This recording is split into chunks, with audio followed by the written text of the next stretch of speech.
आप सभी को जय मसीह। और आज हम पढ़ेंगे यिजकेल की पुस्तक उसके 7 दिवस की 5 आयत से पढ़ेंगे।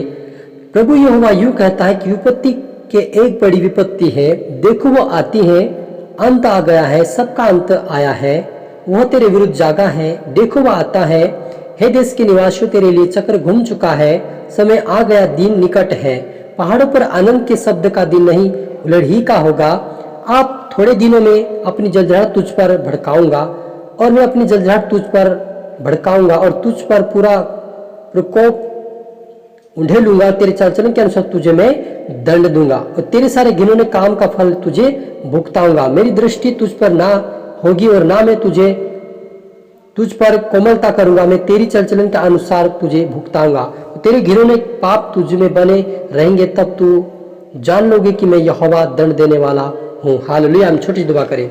धन्यवाद प्रभु यीशु पवित्र आत्मा पिता परमेश्वर, आप मेरे मुख से होकर बोले मेरे पिता। आज का वचन हर जीवन में सोगुना फल लेकर आए प्रभु जी। आज के वचन से जीवन परमेश्वर हमारा जीवन सुधार होने पाए। हम तेरे डर तेरे भय में चले, तेरे वचन के नियम में चले, तेरे आज्ञाकारी बनकर चले मेरे पिता। आपके वचन के वैसे हम चले और पिता तेरे स्वर्गीय राज्य के लिए सहायता और मदद कर मेरे खुदा बन। प्रभु सबको तेरा आत्मा सौंपता, आप मेरे मुख से होकर बोले अपने तेरा आत्मा सौंपते हुए प्रार्थना दुआ यीशु तेरे मीठे मधुर नाम से मांगते आमीन। तो मेरे जीजो, यहोवा परमेश्वर कहता है, यिजकेल से कहता कि देखो एक बड़ी विपत्ति आने वाली है और वो आएगा, अंत आ चुका, निकट है वो, और कभी वो रुकेगी नहीं।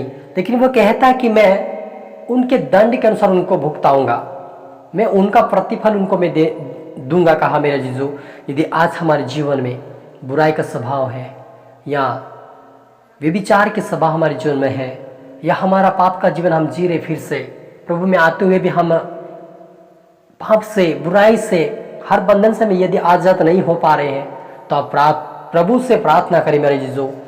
इस वचन से हमें यही सीख मिलती है मेरे जीजो कि हमें सावधान होना चाहिए, हमें परमेश्वर का डर रखना चाहिए। जब तक हम परमेश्वर का डर नहीं रखेंगे तब तक हम पाप से दूर नहीं हो सकते, पाप से हम आज़ाद नहीं हो सकते। जैसे एक पिता से पुत्र डर रखता है कि मेरा पिता मुझे देख ना ले, क्योंकि पिता चाहता है कि उसका बेटा अच्छा पढ़ा लिखा करके वो अच्छा नौकरी ले, वैसे हमारा परमेश्वर पिता चाहता कि हम पाप और बुराई से दूर रहकर स्वर्गीय राज में जाए मेरे जीजो। तो वो स्वर्गीय पिता में कितने ख्याल रखता होगा। लेकिन बार बार समझाने के बावजूद भी व्यक्ति वचन भी सुना है, परमेश्वर के वचन को भी सुना है कि वो दंड देने वाला परमेश्वर है, प्रेम करने वाला परमेश्वर है। तो मेरे अजीजो, परमेश्वर तुरंत उनको दंड नहीं देता है, लेकिन जब वो न्याय करेगा तब हरी का दंड उसको नरक में भुगताएगा, और जिसको अच्छा प्रतिफल पाया है उसको स्वर्ग राज में ले जाएगा।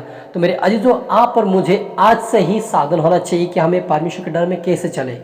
जब तक हम परमेश्वर डर नहीं करेंगे, उसकी पवित्र आत्मा को नहीं मांगे, तब तक हम पाप से आजाद नहीं हो सकते मेरे अजीजों। तो आप और मुझे प्रार्थना की जरूरत है कि हम प्रभु से प्रार्थना में आत्मा को मांगे। मैं बार बार पवित्र आत्मा की बातें क्यों करता हूँ कि परमेश्वर यह कहता है कि तू जहां भी कहीं जाएगा मैं तुम्हारे लिए एक दूत को भेजूंगा। यानी परमेश्वर हम हरी के लिए एक दूत को भेजा है ताकि हमारी रक्षा करे। लेकिन जब तक हम उसका हमारे जीवन में नहीं बुलाएंगे तब तक वो हमारे जीवन में कार्य नहीं कर सकता मेरे जीजो। इसलिए आप और मुझे प्रार्थना की जरूरत है कि परमेश्वर पिता हमारे लिए पवित्र आत्मा भेज। मैं पाप से आजाद होना चाहता हूँ, मैं बुराई से आजाद होना चाहता हूँ, मैं संसार की अभिलाषा से मैं आजाद होना चाहता हूँ। मैं इस प्रकार से आप प्रार्थना करें मेरे जीजो, तो आपको जरूर आज इस वचन के द्वारा प्रभु इन पाप के बंधन से, बुराई के बंधन से, हर प्रकार की बीमारी के बंधन से आपको आजाद करेगा। क्योंकि पाप की मजदूरी मेरे जीजो मृत्यु है, और ये मृत्यु ऐसा है कि वो नरक में ले जा सकता है। इसलिए हमें जीते जी हमें परमेश्वर से पश्चाताप अंगीकार करें। परमेश्वर यहोवा, जान अनजान में जो भी मेरी गलती मुझे माफ कर, लेकिन आज से आपकी दया मुझ पर होने दे, आपका हाथ मुझ पर रख दे मेरे यहोवा, और आज से तेरा आत्मा मुझे सिखाए समझाए, जैसे अब चाहते वैसे मेरे जीवन में तेरी इच्छा पूरी हो जाए मेरे जुदे। यदि आप प्रार्थना करते परमेश्वर पिता से, तो जरूर आपको परमेश्वर माफ करेगा। क्योंकि मेरे अजीजों, ये पुराना नियम है। यहाँ पर यिजकेल के बारे में प्रभु परमेश्वर यहोवा ने कहा है, लेकिन फिर भी वो हमारे लिए प्रभु यीशु मसीह को भेजा ताकि हम उसके द्वारा उद्धार पाए। और यीशु मसीह ने कहा कि मैं हर एक को मन फिराव का मौका देता हूँ। यानी मेरे अजीजों, इस वचन के द्वारा हम हर एक को एक मौका, मन फिराव का मौका, मन फिराव का कहने का मतलब यह होता है मेरे अजीजों कि हमारा मन के अंदर जो विचार चल रहे, वे विचार के विचार कई तरीके से जो विचार चल रहे हमारे, उसे हमें त्यागना है। और हमें संसारिक जीवन, जो संसार के अभिलाषा के जो जीवन, उससे भी हम त्याग कर क्या करना, हमें प्रभु यीशु मसीह को पहन लेना है। जब हम प्रभु यीशु मसीह को पहन लेंगे, उसकी आत्मा हमारे जीवन में आ जाएगी, तो हम इस पाप से आजाद हो जाएंगे और उसके स्वर्ग राज्य के लिए हम तैयार हो जाएंगे मेरे जीजो।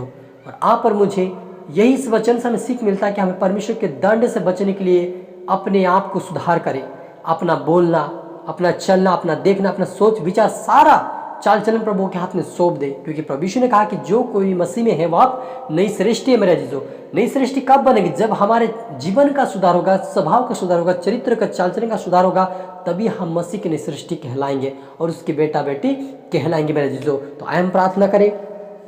ओ रूहन रबा सीखे रे बेबे रूहन, प्रभु जी मैं आज प्रार्थना करता हूँ पाप के बंधन से आजाद होने पाए। जितने देखने वाले सुनने वाले आज से संसार के अभिलाषों से बाहर आए, पाप के बंधन से बाहर आए, वो विचार के बंधन से बाहर आए, वो बुरे विचार से बाहर आए, बुरे ख्यालों से बाहर आए, यीशु के नाम में in the name of Jesus. पवित्र आत्मा हील टच और प्रेस कर, पवित्र आत्मा से फर जाओ, सामर्थ से फर जाओ, बुद्धि से फर जाओ, ज्ञान से फर जाओ, सत्य की आत्मा से फर जाओ, स्वतंत्र की आत्मा से फर जाओ। यीशु में स्वतंत्र हो जाओ, यीशु में आजाद हो जाओ, हर बंधनों से, पाप और बुराई से बाहर आ जाओ यीशु के नाम से। खुदावन ये तेरे स्वर्ग राज्य के लिए बने, आज से पिता पश्चाता अंगीकार करे, आज से तेरे आत्मा इनके जीवन में जाए, इनसे बातें करे, जिस सब चाहते उनको चलना बोलना सीखा खुदावन, इसका चल चल तेरे योग्य चले प्रभु, ये तेरे योग्य चले, तेरे राज्य के लिए बने खुदावन। हरी को तेरा आत्मा सौंपता हूँ प्रभु जी, अपने मेरी प्रार्थना सुना, आज के ब्लेस के धन्यवाद मेरे खुदावन, आपने तेरा आत्मा सौंपते हुए ये प्रार्थना तो भाई यीशु तेरे मीठे मधुर नाम से मांगते, आमीन।